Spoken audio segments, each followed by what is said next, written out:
Hello guys, welcome back to my channel. और आज एक मैं न्यू वीडियो के साथ आई हूँ। इसमें मैं बेसिकली फोकस करूँगी कि बीएससी नर्सिंग के बाद आपको क्या करना चाहिए। From which books you should study, you should prepare for competitive exams and for government services.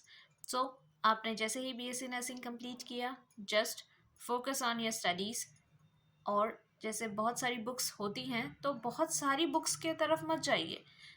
अपने सोर्सेस कम रखिए बट थॉरो रहिए उन सोर्सेस में। You can go for NCLEX. Saunders की एनक्लेक्स है, उसमें थ्योरी प्लस क्वेश्चंस दोनों ही बहुत ही अच्छे तरीके से दिए होते हैं।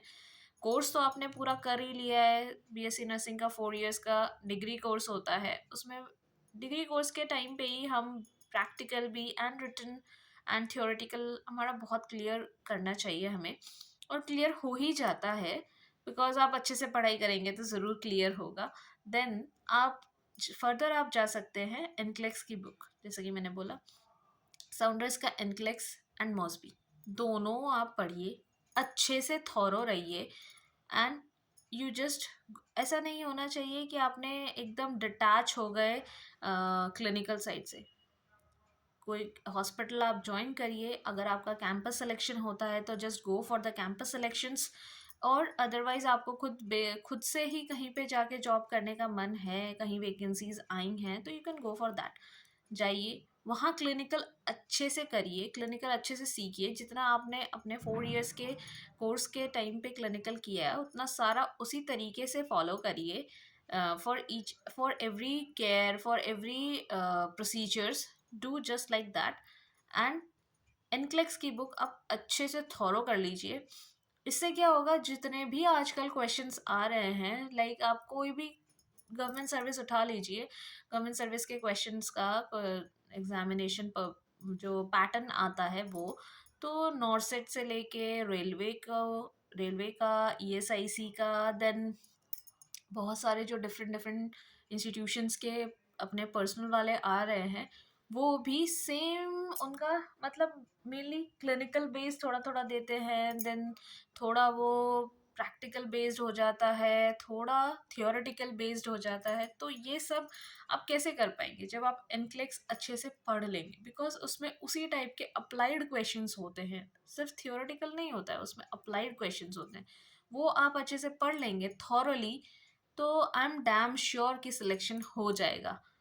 एंड उसके बाद आप जैसे ही, लेकिन प्रिपरेशन आपको पूरे टाइम करते रहना है। ये नहीं हो हम लास्ट टाइम मोमेंट में क्या सोचते हैं कि पूरे टाइम तो पढ़ते नहीं हैं, उसके बाद लास्ट मोमेंट में जैसे ही एक रिक्रूटमेंट आया, 1 मंथ का टाइम होता है, सोचते हैं इसमें सब पढ़ लेंगे, हम सारा रट्टा मार देंगे।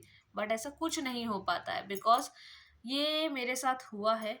आई पर्सनली सजेस्ट कि आप पूरे टाइम पढ़ते रहिए, हर दिन थोड़ा थोड़ा करके पढ़िए। आपके पूरे साल का नॉलेज आपके एग्ज़ाम में हेल्पफुल होता है, ना कि रादर जो आपने 1 महीने में या 10 दिन में पढ़ाई करी है। 10 दिन में घोट के आप कितना भी पियोगे, याद आपको पुराना वाला ही आएगा।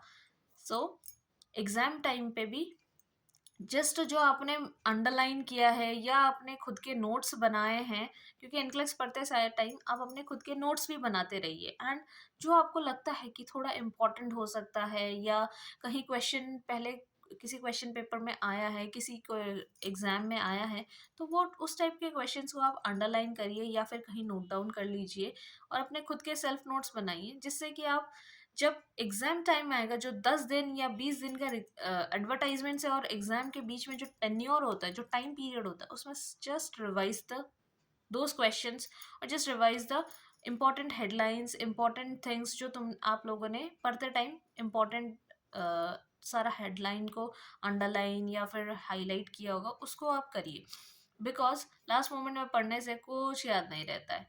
ये मैंने खुद से देखा है, खुद से प्रैक्टिकली मैंने अप्लाई किया है, ये चीज़ें नहीं होता है।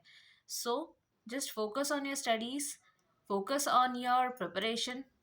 एक बुक से भी पढ़ के आप अगर करेंगे तो सब हो जाएगा।